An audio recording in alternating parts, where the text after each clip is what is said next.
তরকারির কালারটা কেমন এসেছে বলেন তো দেখি। অনেক সুন্দর এসেছে।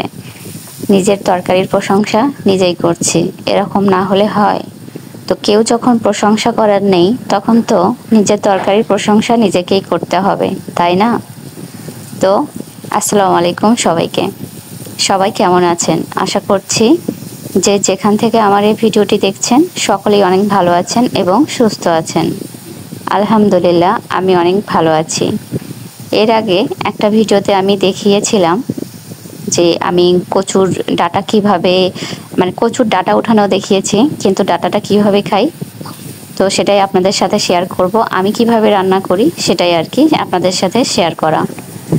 আমি যে কোনো তরকারিতে কচু দিলে শুধু দেই না, কচুর সঙ্গে আলু থাকে, তার সাথে আরও কিছু থাকে। তো আলুটা কিন্তু সব তরকারির সাথেই ভালো লাগে, আর আলুটা এমনিতেই আমার পছন্দ। এই জন্য আমি সব কিছুতেই আলু দিতে পছন্দ করি। তো আমি ডাঁটাগুলো এভাবে কেটে নিয়েছি, আর মাছ দিয়ে রান্না করব তাই মাছগুলো ভাজি করার জন্য আমি ফ্রাই প্যানে উঠিয়ে দিয়েছি। আর ওই যে বলে না, যখন যেদিন বিপদ আসে সব দিক থেকেই আসে, তো আমার ইন্ডাকশন কুকারটা কি যেন কারণে টাচটা আর কাজ করছে না, তাই আমার মেকারকে দিয়ে আসা হয়েছে।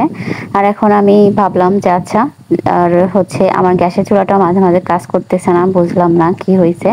আসলে বিপদ যখন আসে তখন নাকি চারদিক থেকেই আসে। তো এখন এই জন্য আমি আমার রাইস কুকারেই রান্না করে নিচ্ছি। রাইস কুকারের তো দুইটা পট থাকে, একটাতে ভাত রান্না করে নিয়েছি, আর একটাতে আমি ভাবলাম এটাতেই আমি তরকারি রান্না করে নিব। তো এটাতে আমি দেখেন কচুগুলো কিভাবে কেটে নিয়েছি, আর সাথে আছে আলু আর বেগুন। বেগুনটার প্রয়োজন ছিল না, কেননা কচুটাই অনেক বেশি নরম হয়ে যায়। তারপরও ভাবলাম ওই দুইটা বেগুন মাত্র ছিল, সেগুলো নষ্ট হয়ে যাবে, তাই ওগুলোও কেটে দিলাম। নষ্ট করার কি দরকার। আর দুইটা মনে হয় কাঁঠালের বিচিও ছিল, সেটাও দিলাম। এমনিতেই কাঁঠালের বিচি ভর্তা বা চটচটি যে কোনো কিছুতে ভালো লাগে। কাঁঠালের বিচি কার কার পছন্দ অবশ্যই কিন্তু কমেন্টে জানাতে ভুলবেন না। তবে বিশ্বাস করেন, এই কচুর তরকারিটা যখন রান্না শেষ হয়েছে, যখন আমি ভাত দিয়ে খাচ্ছিলাম, তখন এতটা টেস্ট হয়েছিল যে আমি নিজেই মানে বুঝতে পারিনি যে তরকারিটা এত বেশি স্বাদ হবে, এত বেশি টেস্ট হবে। তো যাই হোক, নিজের তরকারির প্রশংসা আবারও নিজেই করে ফেললাম।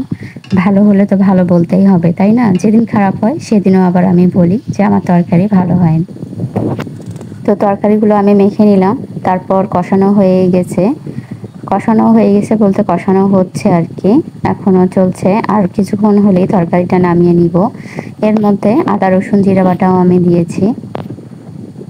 তো আমার এই ভিডিওটি কেমন লাগলো অবশ্যই কিন্তু বলবেন। আর এভাবে আপনারা কচু কিভাবে খান? আমি তো এভাবে খাই, আর অন্যভাবেও খাই, সেটাও শেয়ার করব।